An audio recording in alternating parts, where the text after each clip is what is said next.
Alors, on va voir donc par la suite l'ensemble de ces étapes de ce qu'on appelle ovogenèse qui mènent à la formation du gamète femelle.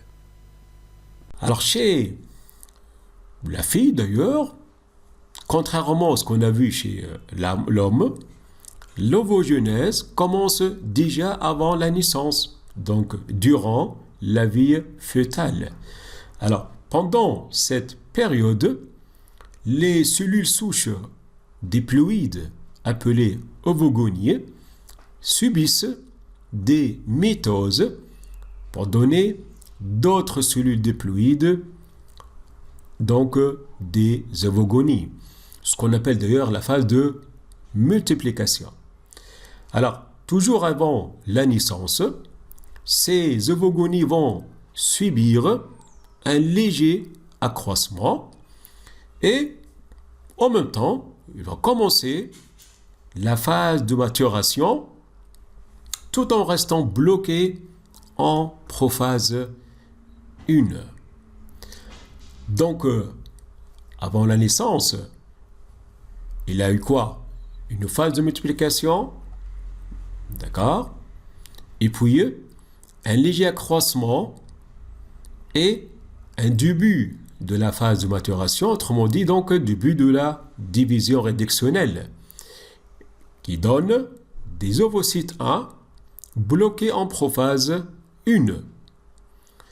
Donc, en fin de compte, la fille naît avec un stock d'ovocytes 1 entouré par quelques cellules folliculaires, ce qu'on appelle d'ailleurs, quoi? Les follicules primordiaux. Alors maintenant, pendant l'enfance, alors cette période, il s'agit en fait d'une période de repos au cours de laquelle il va y avoir une forte dégénérescence des follicules primordiaux. Un très grand nombre de follicules primordiaux va être perdu par dégénérescence. Quelques follicules primordiaux, donc un nombre réduit par rapport à le nombre initial, restent dans l'ovaire. Donc cette période d'enfance est caractérisée par quoi? Par une dégénérescence. Alors maintenant, à partir de la puberté jusqu'à la ménopause, alors je vous rappelle que la ménopause, c'est l'âge qui, au cours de cet âge, donc il va voir arrêt du cycle sexuel chez la femme. Alors maintenant, à partir de la puberté, donc je vous rappelle que maintenant chez la fille, dans l'ovaire, on a un nombre de cellules de follicules primordiaux qui renferment quoi? Qui renferment un ovocyte 1 bloqué en prophase 1. D'accord? Alors, à partir de la puberté, ces ovocytes vont subir encore une autre fois un accroissement. C'est pourquoi d'ailleurs on peut comprendre la taille énorme de l'ovocyte par rapport à celui du spermatozoïde. Alors maintenant, on a dit que ces cellules, cet ovocyte 1 bloqué en prophase 1, donc elles vont subir une série de transformations et ça se fait à chaque fois, pour chaque cycle d'ailleurs. Donc à partir du stock de follicules primordiaux que possède la fille, à chaque fois quelques follicules primordiaux vont être survolés, sélectionnés pour réaliser cette fonction noble, c'est de survoler, donc c'est de former le gamète qui va être fécondé pour donner un nouvel être humain. Alors, qu'est-ce qui va se passer maintenant à ces ovocytes 1 bloqués en prophase 1? Alors, ils vont être entourés par une couche de cellules folliculaires, d'accord, ce qu'on appelle corona radiata d'ailleurs. L'accroissement ne cesse d'augmenter au niveau des follicules primaires, secondaires et tertiaires. Mais juste avant l'ovulation, de quelques heures, on dit que 36 heures, 24 heures, donc c'est pas quand même très précis.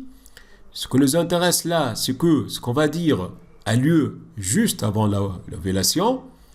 Il va y avoir reprise de la maturation. L'ovocyte 1, diploïde, étant bloqué en prophase 1, reprend la méiose. Donc, il va y avoir passage à quelle phase? La métaphase 1, l'anaphase 1, la télophase 1, et puis commence aussi déjà la division équationnelle. La prophase 2 et se bloque en métaphase 2. Alors, la division réductionnelle donne, comme vous savez, donc 2 cellules.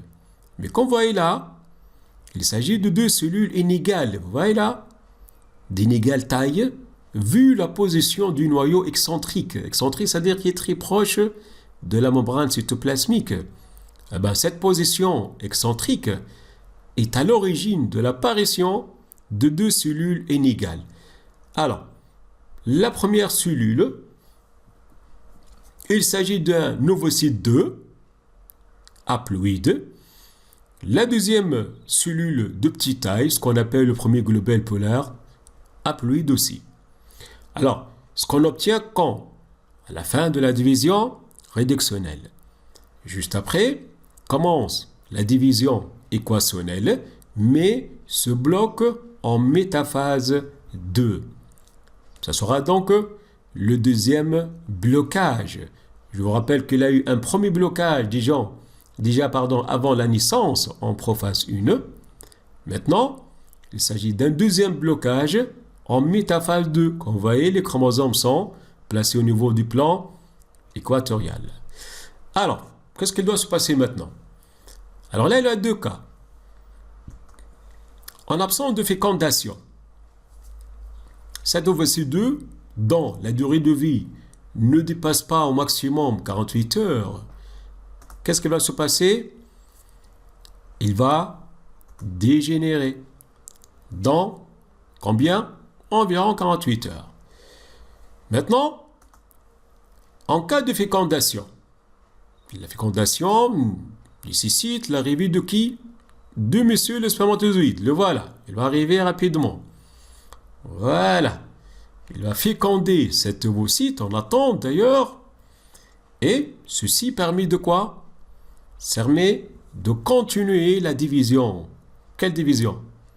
La division équationnelle, bien entendu.